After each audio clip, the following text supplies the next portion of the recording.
오늘 알파프로 정태근 투자전략팀장과 함께 이야기 나눠보도록 하죠. 팀장님 안녕하십니까? 네, 반갑습니다. 네, 우리 팀장님 먼저 이야기를 나눠보고 있을 텐데 저희가 어떤 이슈를 눈여겨봐야 될지 주제 한번 체크해보도록 하겠습니다. 네, 오늘 앞서서 말씀드린 2차 전지 관련주, 그리고 오늘 올랐던 철강주, 그리고 폐배터리에 대해서 이야기 나눠보도록 하겠습니다. 오늘 2차 전지주의 매수세가 몰렸습니다. 전날 테슬라가 급등한 영향도 있죠.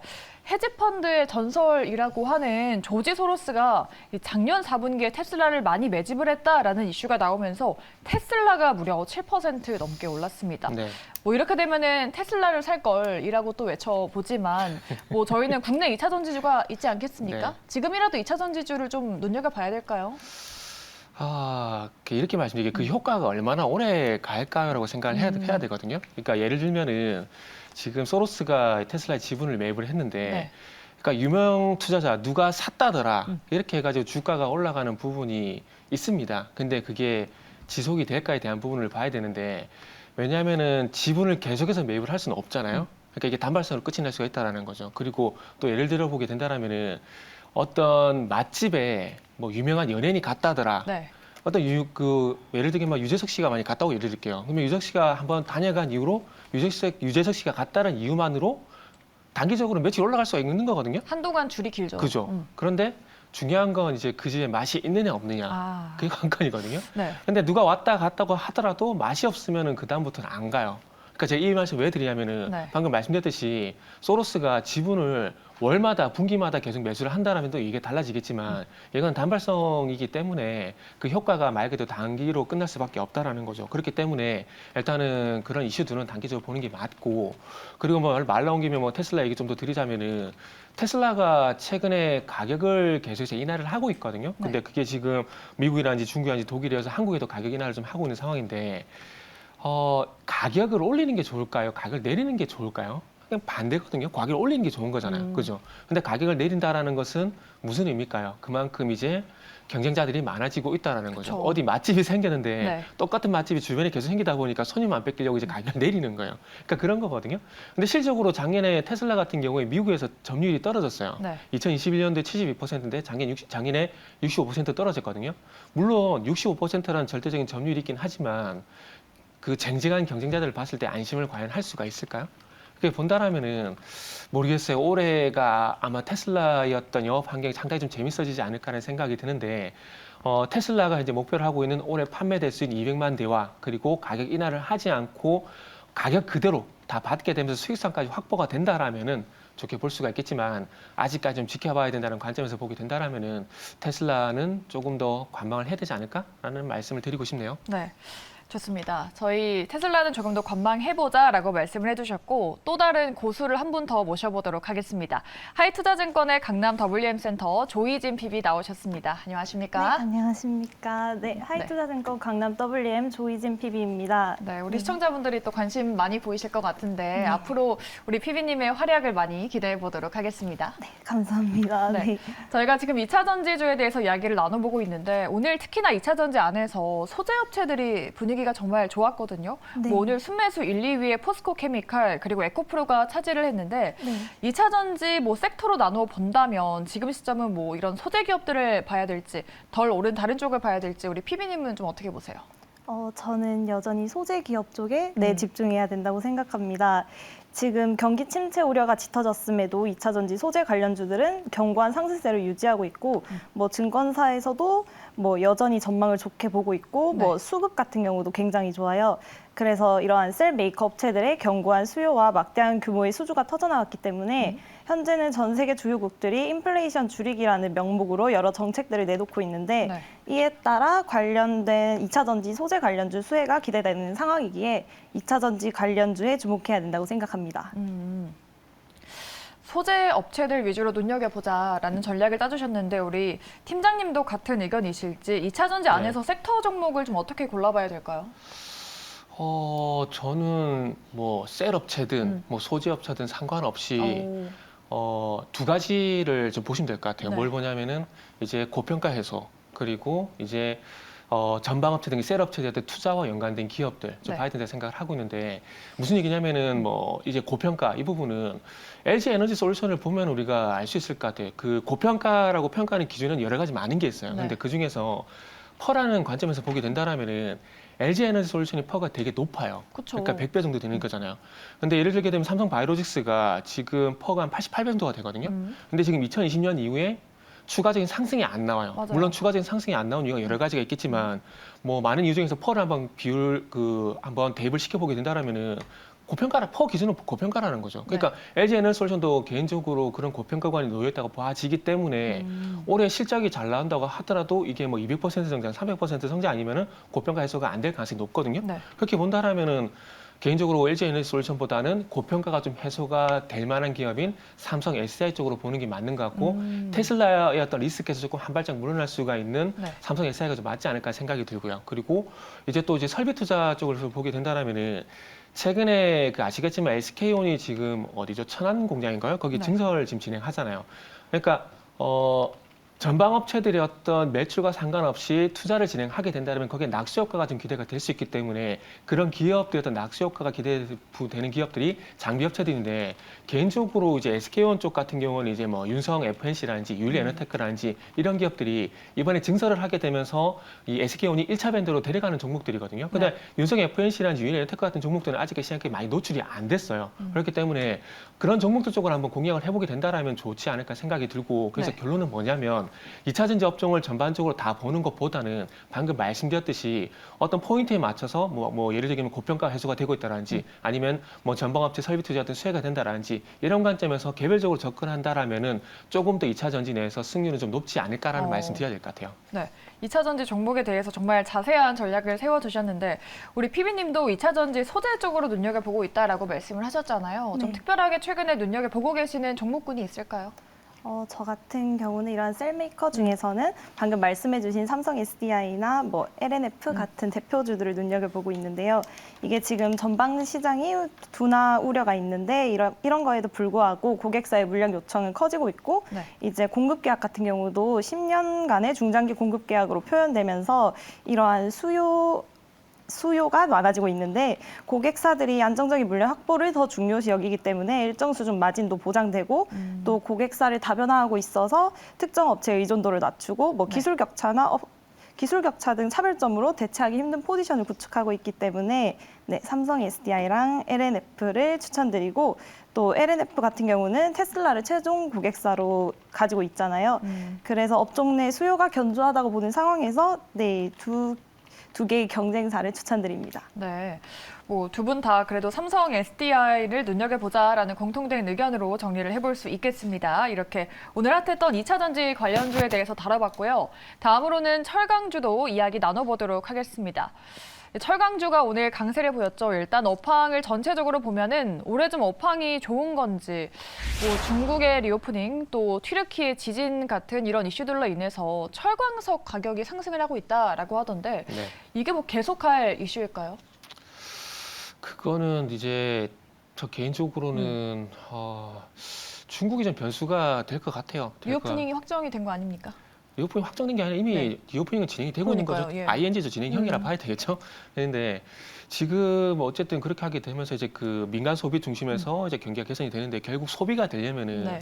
사람이 돈을 벌어야 되잖아요. 그렇죠. 그러면 중국 같은 경우에 제조업 동향을 안 볼 수가 없는 상황이거든요. 그렇게 본다라면은 아마 중국 정부 입장에서는 소위 말하는 굴뚝 산업을 살릴 수밖에 없습니다. 그러다 보니까 뭐 세제 혜택이라든지 이런 부분도 좀 해줘야 되고 그리고 어쨌든 뭐 건설 인프라 투자라든지 이런 부분도 진행하게 되면서 이 경기 부양 좀 해야 되는데 근데 아시겠지만 인프라 투자를 하게 되면은 이게 건설이잖아요. 그러다 보니까 이 건설이나 철강업체들 쪽 같은 경우는 당연히 반응을 할 수밖에 없습니다. 그리고 철광석 가격이 최근에 올라가는 것도 제가 좀 찾아보니까 작년 네. 11월 달부터 철광석 가격이 55% 정도 상승이 나왔거든요. 근데 결국 이것도 이유가 이제 중국 리오프닝을 말씀드릴 수밖에 없는 게 네. 그때 당시에 중국이 리오프닝 시작을 하게 되면서 아시겠지만 그때 중국 리오프닝 관련돼가지고 여행이라든지 항공이라든지 이런 종목들이 강세였거든요. 근데 철광석 가격도 그때 시점에서 올라왔습니다. 그렇다면 지금은 뭐 철광석 가격에 가장 큰 영향을 주고 있는 것들은 어찌 보면은 중국 리오프닝이라고 말씀드릴 수밖에 없는 부분들이 있고 네.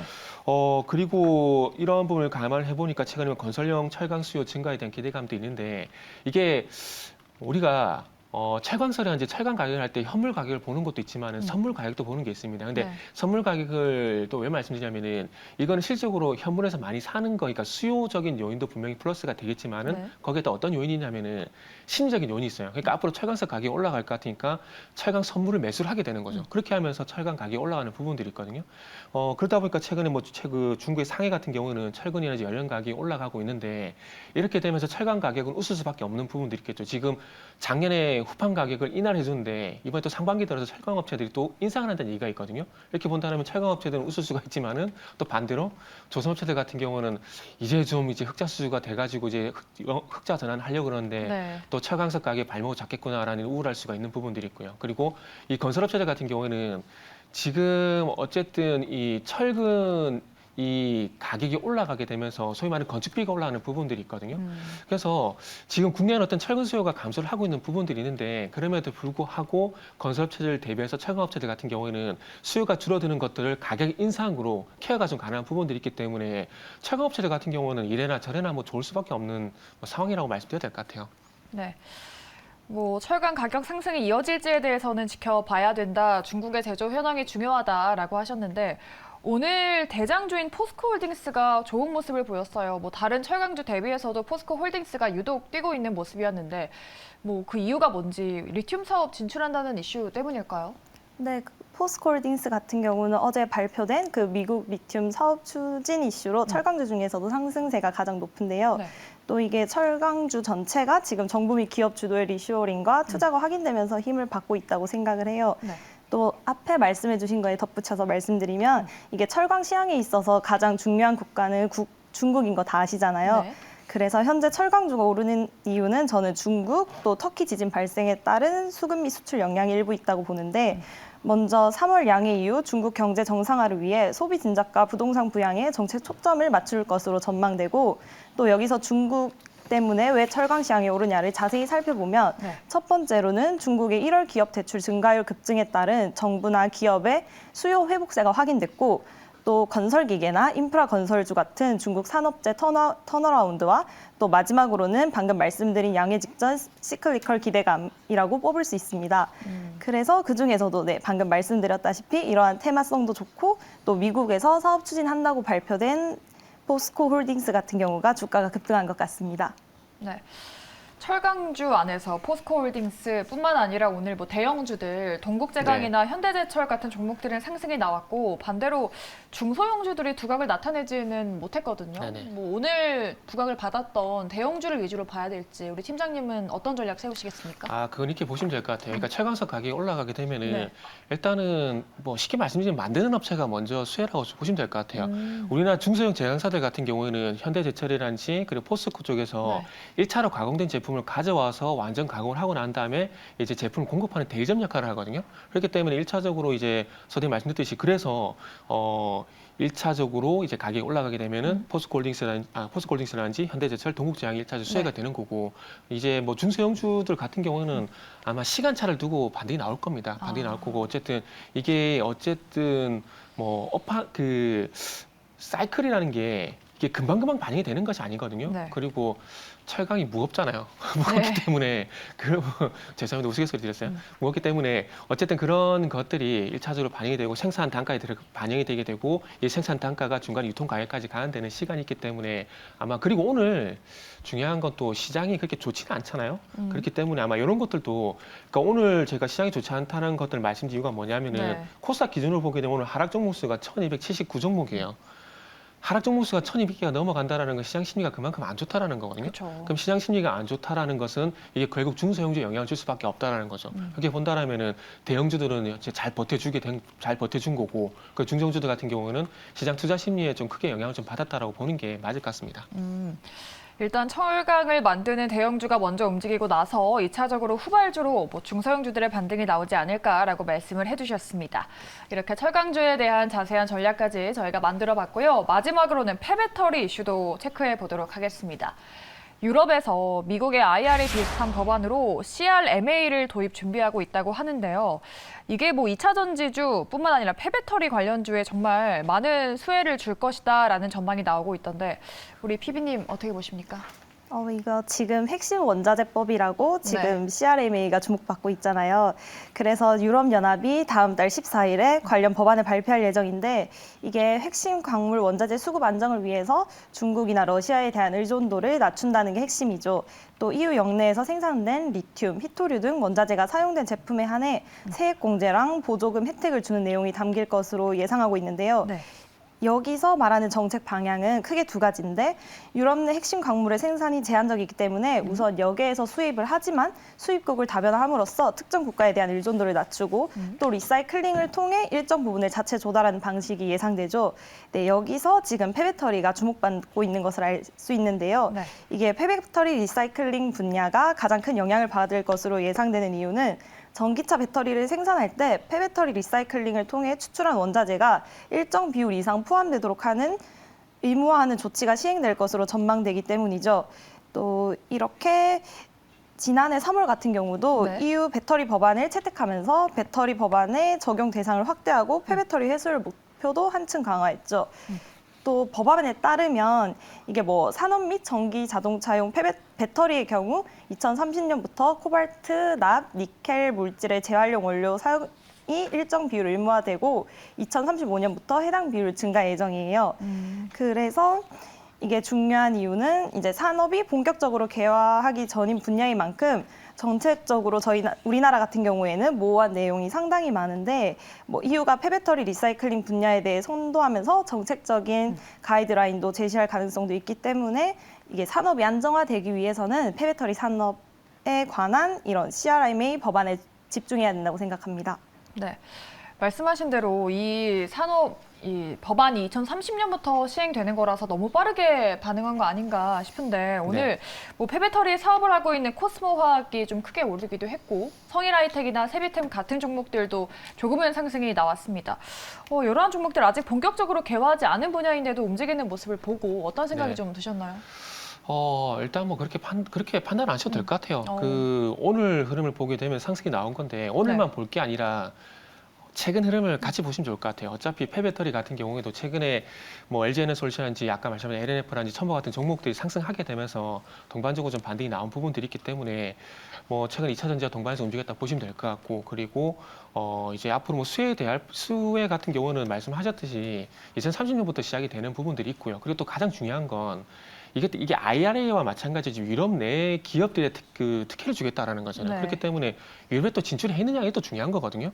근데 지금 유럽에 진출해 있는 폐배터리 기업이 현재 성일하이텍밖에 없는 상황입니다. 그렇게 본다라면은 성일하이텍을 제외하게 되면은 이 법안이 시행되게 되면 물론 여기에서 공급을 받는 것이 있겠지만은 그럼에도 불구하고 IRA에 대비를 해서 한번 우리가 감안해 보게 된다라면은 직접적인 수혜는 있는 기업은 성일하이텍을 제외하고는 없다라고 좀 보시면 될 것 같아요. 그렇기 때문에 지금은 딱 이거를 기대감에 의해서 추가적인 상승을 간다? 그건 좀 힘들지 않을까 생각이 들고 기대감에 의한 상승은 이미 성일하이텍 기준으로 보게 되면 작년 말경에 충분히 나왔다라고 봅니다. 그때 당시에 기억하실지 모르겠지만 8월 때 태조 이방원 그때 그 얘기가 나오게 되면서 성일하이텍 같은 경우도 세비캠 같은 경우도 마찬가지로 연말까지 흐름이 괜찮았었거든요. 근데 그때를 왜 제가 언급을 하냐면은 그때 기대감에 의한 상승이 충분히 나왔다라는 겁니다. 그렇기 때문에 기대감에 의한 상승이 충분히 나온 상황에서 또 다른 기대감을 또 간다? 그런 테마 순환매는 제가 본 적이 없거든요. 물론 저만 그런지 모르겠습니다. 본 적이 없기 때문에 똑같은 이유에서 테마가 좀 더 강한 시세가 나온다 그런 적은 없었기 때문에 이거는 단기적으로 봐야 될 것 같고 그리고 앞으로 뭐 삼성 SDI가 됐든 LG 에너지솔루션이 됐든 이 기업들이 유럽 전진기지에 이 폐배터리 공장을 만들게 된다면 또 얘기가 달라지겠지만 그게 아니라면은 지금은 뭐 성일하이텍 외에는 전무한 상황이기 때문에 기대감의 어떤 추가 상승을 기대하는 것은 무리가 있다라고 말씀드리도록 할게요. 네, 이 법안에 성일하이텍이 조금 수혜를 받을 것이다 짚어주셨지만 이미 기대감으로 인한 상승이 나왔기 때문에 이 테마에 대해서는 조금 보수적인 시각으로 말씀을 해주셨습니다. 이렇게 오늘 시장 안에서 이슈 3개로 정리해봤고요. 여러분이 궁금해하실 종목도 알아보도록 하겠습니다. 네, 오늘 이슈가 나왔던 SK이노베이션 그리고 반도체주 오로스 테크놀로지 또 SM그룹주 관련주 안에서 CNC를 짚어보도록 하겠습니다. SK이노베이션 2차 전지 사업의 주 고객사 중 하나인 포드가 중국 CATL과도 합작사를 설립한다라고 하면서 주가가 급락했습니다. 그동안 IRA 법안을 통해서 중국을 견제할 수 있겠다라는 기대감이 나왔었는데 이게 이제 사실상 유명무실해지는 거잖아요. 네, 그렇죠. 그래서 이제 오늘 SK이노베이션 같은 경우 하락폭이 굉장히 컸는데 방금 말씀해주신 언론 보도 내용이 네. 하락을 가져왔다고 볼 수 있는데 현재 미국 SK온 1공장, 2공장 같은 경우는 포드랑 대응을 하고 있는 곳이에요. 그래서 포드 발악제가 굉장히 중요한 상황입니다. 그래서 미국 포드는 배터리 문제로 전기 픽업 트럭인 F150 라이트닝 생산을 일시 중단하기로 발표도 했죠. 또 포드는 지난주부터 F150 라이트닝을 조립하는 디어본 공장 가동을 중단했는데 사전 품질 점검에서 잠재적인 배터리 품질 문제가 나타났다. 그래서 보류하기로 결정했다고 말이 나왔는데요. 포드 측은 구체적인 배터리 문제나 생산 재개 시점 등에 대해서는 말하진 않았는데 다만 기존 출고 차량에 대한 판매 중단은 아니라고 밝혀졌는데 또한 이러한 관련해서 지금 현재 SK온 입장 같은 네. 경우는 배터리 이슈를 조사 중이라고 밝혀서 이러한 하락이 나타난 것 같습니다.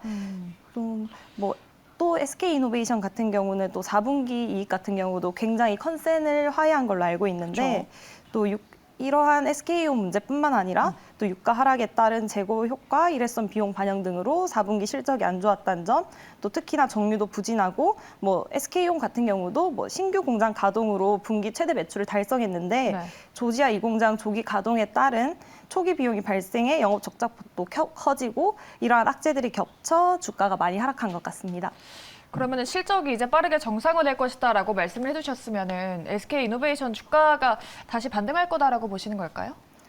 SK이노베이션의 주가가 반등했다고 보기는 조금 어려운 이유가 지금 SK온 같은 경우는 네. 흑자 전환 시기가 좀 지연되고 있어서 하지만 이런 정유 시장이 견고하게 유지되고 있어서 전사 실적이 빠르게 정상화된다면 그때쯤은 SK이노베이션의 주가를 기대해도 될 것 같습니다. 네, 좋습니다. 이 포드 이슈에서 또 배터리 품질 문제까지 나타났다고 하더라고요. 지금 배터리 회사 경쟁이 치열해지고 있는 상황에서 이러한 이슈가 좀 치명적이지 않나 싶은데요. 근데 그 문제는 앞으로 계속 나올 겁니다. 계속 나올 거예요. 이거는 예. 리튬 니켈을 쓰는 이상 나올 수밖에 없는 문제라 봐야 될 것 같고요. 네. 이게 아시겠지만 예전에 갤럭시 노트 7 폭발 사고 아마 네. 기억하실 거예요. 이게 리튬 이온 배터리에 가져갈 수밖에 없는 숙명인데 그러다 보니까 이 안전 문제가 앞으로 계속 대두가 될 거고 이 안전 문제를 얼마만큼 잘 케어를 하냐가 이제 리튬 배터리한테 관건이 될 것이고요. 그러다 네. 보니까 전고체 배터리 얘기가 나온다라고 보시면 될 것 같아요. 그래서 아직 저는 전기차를 아직 안 타고 있는데 그렇다고 말씀드리고 싶고 어쨌든 일단 CATL 이슈도 좀 있더라고요. 있는데 이건 분명히 리스크라고 좀 봐야 될 것 같아요. 지금 어찌 보면 좀 이게 속된 표현이 될 수가 있겠지만 지금 네. 바이든한테 계속 뒤통수를 맞고 있는 상황들이거든요. 현대차 이슈도 그렇고 지금 IRA를 하고 있는데 미국의 대표적이었던 완성자기인 포드가 또 이제 CATL과 사업을 한다 이런 부분들이면 전혀 IRA가 무용지물이라는 얘기잖아요. 그러면 지금까지 현대차 같은 경우에는 IRA 시행이 되게 되면서 그에 대한 불이익에 대해서 계속해서 어필을 해왔는데 그게 아무 의미가 없다라는 거죠. 그렇기 때문에 현대차와 그리고 우리나라 배터리 3사 같은 경우는 상당히 머리가 아파졌다고 볼 수 있을 것 같고요. 그리고 가장 중요한 건 이게 단발로 CATL 합작이 단발로 끝이 나야 되는데 이게 앞으로 이런 이슈가 이런 사례가 계속 안 나왔으면 좋겠습니다. 그쵸. 이게 지금 4조 5천억 정도 얘기가 나오던데 네. 이게 배터리 규모로 보게 되면 40기가 정도 되는 수준이거든요. 그렇게 본다면은 지금 이제 아시겠지만 글로벌 SK라 그래가지고 지금 SK가 지금 포드랑 합작 법인을 하고 있는데 거기 지금 합작 법인이 129기가 정도가 돼요. 그래서 우리나라 기업들이 현재 진행하고 있는 이 투자 규모 대비해서 그렇게 큰 규모는 아니지만 방금 말씀드렸듯이 이 40기가와트 규모의 투자가 이게 한 번으로 끝이 나지 앞으로 계속 커지게 된다라면은 중국 업체들의 어떤 가격 경쟁력에서 이기가 쉽지 않을 겁니다. 그런 문제가 좀 있다 보니까 네. 이런 CATL 문제 같은 경우는 좀 단발성으로 끝이 나야 되지 않을까 생각이 들고 이런 CATL 이슈 이후에 중국 배터리 업체들이 중국에서도 어떤 또 이슈가 나온지가 좀 관건이 되지 않을까라는 말씀도 좀 드리도록 하겠습니다. 네. 배터리 문제는 꾸준히 좀 나올 수 있는 이슈고 이번에 CATL 같은 사례가 앞으로 증가할지가 관건이죠. 또다시 좀 허를 찔리게 될지 한국 배터리 업체들에겐 좀 우려감이 있는 상황인 것 같습니다. 저희 두 번째 종목으로 이제 넘어가 보도록 할 텐데요. 오로스 테크놀로지 보도록 하겠습니다. 오늘 무려 장중에 상한가를 기록을 했고 거의 유지하면서 마감을 했습니다.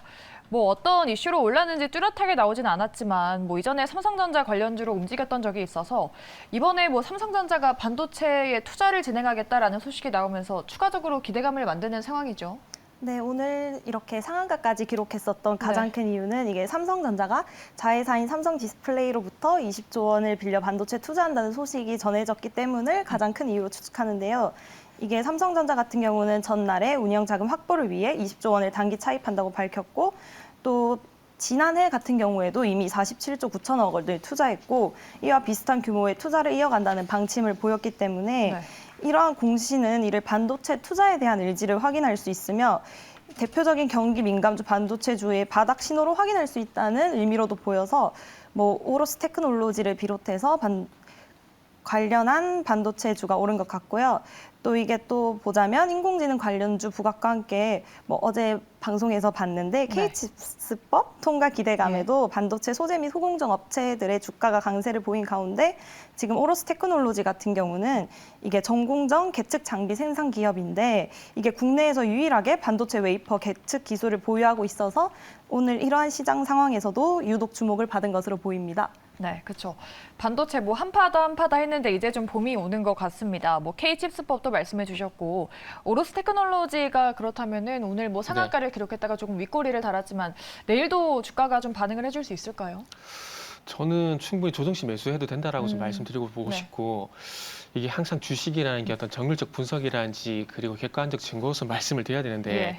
한 번씩 이렇게 주가가 튈 때 갈 것 같다라는 촉이 올 때가 있어요. 초기 오셨으니까. 네. 그래서 지금 뭐 오로스 테크놀로지 최근에 흐름 네. 보니까 지금 조정시 매수해도 충분히 수익이 리스크는 작고 수익이 날 것 같다는 그런 생각이 좀 들고요.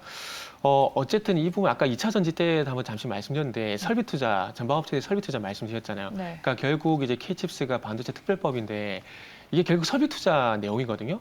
어쨌든 반도체 투자에 대해서 설비 투자를 하게 되면은 거기서 세액 공제를 해준다 이런 부분들이기 때문에 25%만큼 어쨌든 추가적인 자금을 이제 유통할 수 있는 여력이 생기기 때문에 투자는 좀 더 진행할 수가 있겠죠. 그리고 아시겠지만 지금 또 챗GPT라는 네. 또 디램 쪽에 또 구세주가 나타났기 때문에 지금의 기회를 잘 활용할 필요가 있다고 봅니다. 그렇게 본다라면 이제 어쨌든 반도체 특별법이 2월 국회에서 통과될지 지금 정치 상황을 보게 되면 조금 애매하긴 한데 네. 통과가 된다라면은 아마 반도체 관련돼서 상당히 호재가 될 거라고 저는 봅니다. 그리고 이 호재가 되게 되면서 설비 투자가 챗GPT 관련해서 HBM, DRAM이란지 그리고 결국 AI 반도체가 시스템 반도체거든요. 네. 그러면 삼성 파운드에도 분명히 도움이 된다라고 봅니다. 이렇게 본다라면은 분명히 이제 이 삼성전자란지 SK 하이닉스가 투자를 하게 되면서 낚시 효과를 볼 수 있는 기업들이 분명히 있다라 보고 거기에 오로스 테크놀로지도 마찬가지로 이 특화된 기술이 있기 때문에 당연히 부각이 된다라고 보고요. 그리고 오늘 또 상대적으로 강했던 이유가 아까 제가 시장의 그 하락 종목을 좀 언급을 드렸는데 네.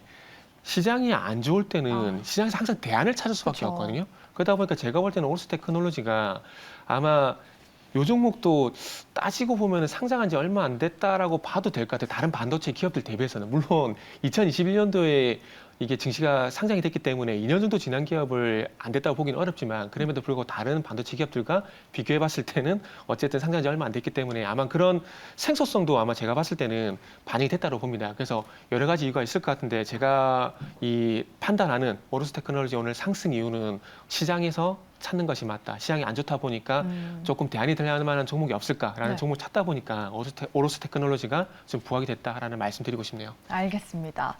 이렇게 오늘 두 분과 함께 오늘 시장의 핫한 이슈들 모조리 파헤쳐 봤습니다. 투자하실 때 도움 많이 받아가셨길 바라겠고요. 두 분은 여기서 인사드리도록 하죠. 지금까지 알파프로 정태근 투자전략팀장, 하이투자증권 강남 WN센터 조희진 PB와 함께했습니다. 두 분 수고하셨습니다. 네, 감사합니다. 감사합니다.